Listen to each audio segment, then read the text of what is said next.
pengimplementasian strategi dekarbonisasi berbasis karbon dioksida removal method pada PT Pupuk Kaltim untuk mencapai net zero emission di masa depan. Assalamualaikum warahmatullahi wabarakatuh. Salam sejahtera untuk kita semua. Perkenalkan, kami dari kontingen UIN Alauddin Makassar di bawah bimbingan Ibu Ayu Rukaya Yunus, SEI MEK, dengan saya Awal Nur sebagai ketua tim dan rekan saya Mahyudin dengan Nur Fadila. Kami dari tim Dijapuk ADM, imajinatif berkontribusi untuk negeri. Berangkat dari latar belakang masalah, di mana yang pertama yaitu kebijakan pemerintah. Sebagai pihak kesepakatan Paris, pemerintah di Indonesia berkomitmen untuk mengurangi emisi GRK. Yang kedua yaitu dekarbonisasi, di mana seiring dunia menghadapi tantangan, lingkungan yang mendesak beralih ke ekonomi rendah karbon dan mengadopsi dekarbonisasi. Yang ketiga yaitu ketergantungan pada sumber daya yang tak terbarukan. Sebagai produsen pupuk, Pupuk Kaltim sangat bergantung pada sumber daya tak terbarukan, misalnya gas alam batu bara dan bahan bakar fosil sebagai bahan baku utama dalam produksinya. Selanjutnya yaitu strategi PT PKT mengurangi emisi karbon. Yang pertama yaitu Pupuk Kaltim menerapkan program lingkungan sosial dan tata kelola. Yang kedua yaitu mengimplementasikan penggunaan batu bara dalam produksi pupuk dapat digantikan oleh biomasa limbah. Yang ketiga yaitu membangun sistem manajemen terintegrasi, yaitu sistem manajemen lingkungan. Mengapa harus mengimplementasikan biomasa sebagai pengganti bahan bakar batu bara? Yang pertama yaitu biomasa limbah mengurangi emisi gas metana dengan karbon. Yang kedua yaitu Indonesia mempunyai potensi biomasa yang melimpah. Yang ketiga pengolahan profesional memberi nilai ekonomis. Yang keempat yaitu pemanfaatan biomasa bantu atasi masalah lingkungan dan limbah. Selanjutnya yaitu pengimplementasian dari dekarbonisasi. Dekarbonisasi merupakan upaya untuk mendukung komitmen pemerintah Indonesia terhadap NDC. Hasil yang diharapkan yaitu mitigasi perubahan iklim. Yang kedua yaitu ketergantungan energi terbaruan. Ketiga yaitu mengurangi ketergantungan pada bahan bakar fosil. Sampai ke pertanyaan pada studi case, di mana pertanyaannya yaitu strategi dekarbonisasi seperti apa yang harus diimplementasikan oleh PT Pupuk Kaltim untuk mencapai solusi emisi net zero di masa depan. Yang kedua yaitu apakah upaya-upaya ini berkelanjutan untuk kelangsungan usaha PKT. Baik, adapun untuk alur analisis kasus kami mulai dari latar belakang, analisis sampai pada rekomendasi yang kami tawarkan. Selanjutnya yaitu untuk analisis strategi kami, yaitu dekarbonisasi. Mengapa dekarbonisasi begitu penting? Yang pertama yaitu berkontribusi terhadap perubahan iklim. Yang kedua yaitu pengurangan emisi gas rumah kaca. Selanjutnya, faktor yang diperlukan untuk dekarbonisasi. Yang pertama yaitu penerapan teknologi terbaik yang tersedia atau BAT.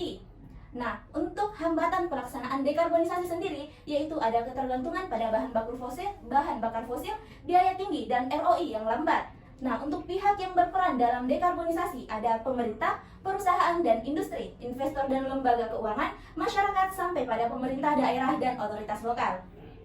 Untuk potensi dekarbonisasi di Indonesia yaitu sektor yang berpengaruh pada dekarbonisasi mulai dari sektor energi, sektor industri sampai pada sektor lingkungan. Untuk peluang besar bagi Indonesia di mana terciptanya 800 pekerjaan baru pada tahun 2030 dan sekitar 3,2 juta pekerjaan baru pada tahun 2050. Maka dari itu kami membentuk sebuah analisis TOWS matrix, yaitu untuk mengukur segi internal dan juga eksternal penerapan dekarbonisasi. Yang pertama ada strength atau kekuatan dari program yang kami tawarkan. Yang pertama sumber daya dan kemampuan teknis yang kuat dalam memproduksi pupuk. Yang kedua yaitu adopsi teknologi CDR atau biokar untuk mengurangi emisi karbon. Yang kedua yaitu ada weakness atau kelemahan.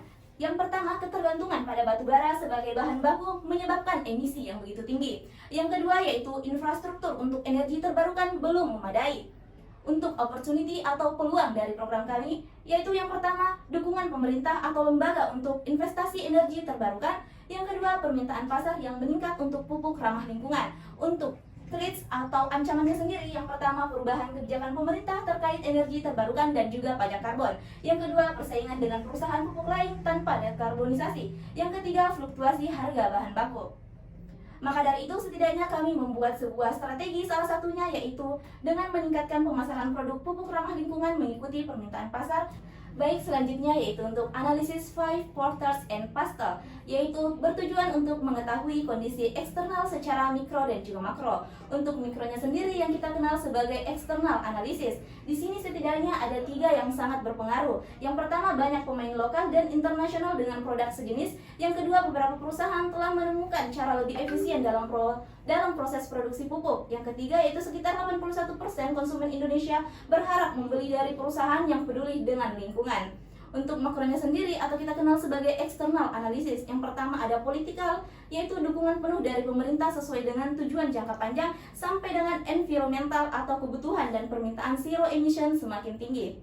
Selanjutnya ialah solusi atau rekomendasi yang kami tawarkan untuk PT PKT Pupuk Kaltim, tentunya ialah menggunakan metode CDR atau Carbon Dioxide Removal, yaitu penggantian karbon yang melibatkan penangkapan dan penyerapan karbon yang dimana secara khusus untuk menghilangkan karbon dioksida dengan mengacu pada penerapan teknologi. Kemudian ada pun manfaat dari penerapan dari potensial teknologi CDR sendiri. Yang pertama, mengurangi jumlah karbon dioksida di atmosfer dan juga membantu mengurangi perubahan iklim hingga menghasilkan peluang ekonomi baru. Dan juga di sini kami merekomendasikan untuk metode yang digunakan pada CDR sendiri. Yang pertama, afforestation dan deforestation, dan carbon capture and storage, dan biochar hingga direct air capture. Dan ini merupakan alur dari pekerjaan dari carbon dioxide removal sendiri. Baik, selanjutnya berdasarkan metode CDR tersebut, kami menawarkan program yang akan dicanangkan oleh PKT. Yang pertama, program Green Forest, di mana Greening for the Future with PT Pupuk Kaltim, di mana program ini merupakan program yang berfokus pada penghijauan hutan lahan, kemudian di mana bertujuan untuk menciptakan hutan yang sehat, meningkatkan cadangan karbon hingga membantu mengatasi perubahan iklim. Adapun stakeholder yang terlibat dari program ini mulai dari Pupuk Kaltim, lembaga lingkungan masyarakat lokal hingga institut pemerintahan. Adapun dampak yang akan ditimbulkan dari adanya program ini mulai dari penyerapan karbon, konservasi biodiversitas hingga membangun citra perusahaan. Adapun tahapan dan cara kerja program ini mulai dari penelitian hingga pemetaan lokasi, kemudian penanam bibit hingga pendidikan dan partisipasi masyarakat. Baik, selanjutnya ialah program Green Biomas, penggunaan biomasa dan teknologi biokar, di mana program ini merupakan penggantian penggunaan batu bara dalam produksi pupuk dengan menggunakan biomasa dengan menggunakan teknologi biokar, di mana tahapan dan cara kerja dari program ini mulai dari penelitian dan pemetaan potensi biomasa, pusat produksi biokar hingga pemantauan dan evaluasi. Adapun pirolisis dalam lambat menghasilkan biokar dan bioenergi tentunya memiliki 4 manfaat, dan ini merupakan sistemnya, dan ini manfaatnya mulai dari peningkatan produktivitas tanah untuk menciptakan hasil yang lebih tinggi hingga pengelolaan limbah. Adapun dampak yang ditimbulkan dari program ini tentunya mulai dari pengurangan emisi karbon, diversifikasi sumber energi, pengelolaan limbah pertanian hingga peningkatan citra perusahaan dari PT Pupuk Kaltim. Selanjutnya ialah rekomendasi penerapan blue dan green ammonia dengan menggunakan teknologi carbon capture, utilization, dan storage. Adapun blue ammonia dan green ammonia sangat dicanangkan untuk diterapkan di Indonesia karena memiliki potensi yang sangat besar. Bisa kita lihat proses bisnis dari end-to-end, CCS dan CCUS memiliki tahap mulai dari capture, menangkap CO2 dari power station hingga transfer, memindahkan CO2 yang dikompresi melalui ship atau pipe. Adapun pembagian dari utilization menggunakan CO2 sebagai input atau livestock untuk menciptakan produk hingga menghasilkan green ammonia. Adapun untuk storage-nya sendiri menyimpan CO2 di underground hingga menghasilkan blue ammonia.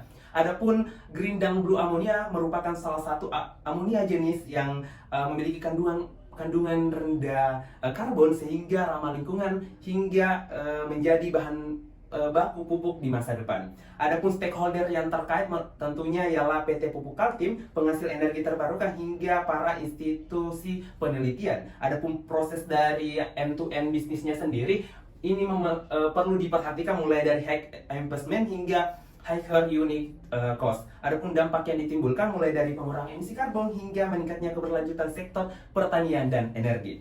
Baik, selanjutnya ialah dampak dari metode CDR yang kami analisis tentunya berkaitan dengan ekonomi sosial government dari PT Pupuk Kaltim. Selanjutnya ialah roadmap dari PKT yang kami canangkan mulai dari tahun 2023, ialah pencanangan strategi penurunan karbon, 2025 studi kelayakan 3 program hingga 2035 biokar penerapan. Kemudian hingga tahun 2060 program yang kami canangkan tentunya dapat berhasil hingga mencapai net zero emission.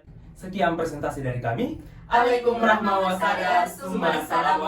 warahmatullahi wabarakatuh.